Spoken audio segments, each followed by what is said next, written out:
guys, I'm going to show you how to mobilize your quadratus lumborum muscle, or your QL as a lot of times it's often referred to. So this muscle attaches at the top of the ribs here, and it comes down at an angle from this last rib and then goes on to the pelvis.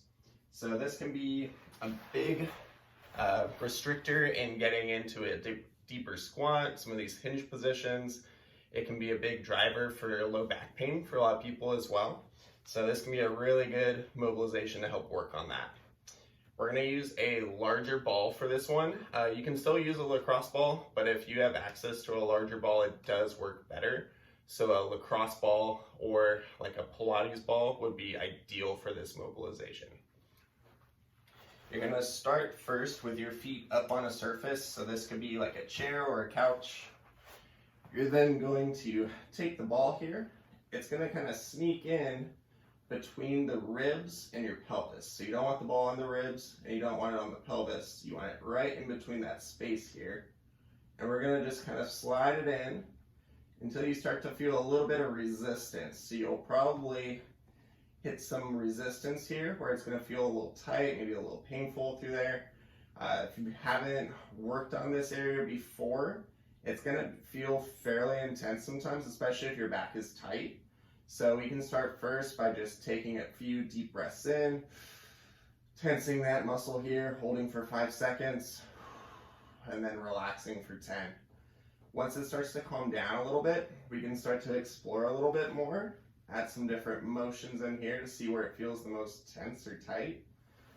And the chair comes in handy for this because now we have freedom to start to move our legs in or out while doing this, which can really help to bias any of these tight or restricted spots through here. So again, I'm searching for any tight or restricted spot. Once I find it, I'm going to contract into it. So I'm going to make all the muscles around that area nice and tense. I'm going to hold for 5 seconds and then relax for 10. Whenever you're doing this mobilization or any mobilization, you always want to make sure that you can take a full breath in and a full breath out, and that you never want to have any sort of numbness or tingling while you're doing this, and you should always feel safe while doing this too.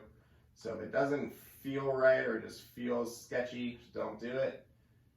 But this can be a really great one to do, especially if you're in a lot of pain in the low back or just stiffness in the low back. This can be a great way to just start to introduce a little bit of motion again and get that muscle to let go.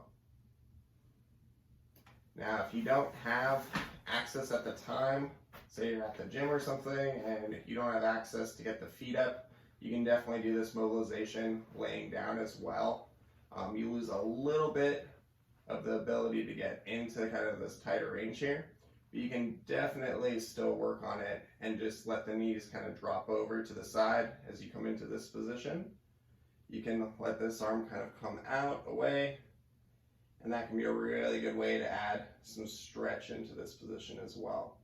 So again, if you find a tight spot through here, you can take a deep breath in, and then exhale, relax, and make sure each time that you're working on these areas, you're adding those muscle contractions. That's going to connect your brain with this area to help reintroduce movement there. So make sure you can still contract all those muscles around the area that you're mobilizing. Hold that contraction for 5 seconds and relax for 10.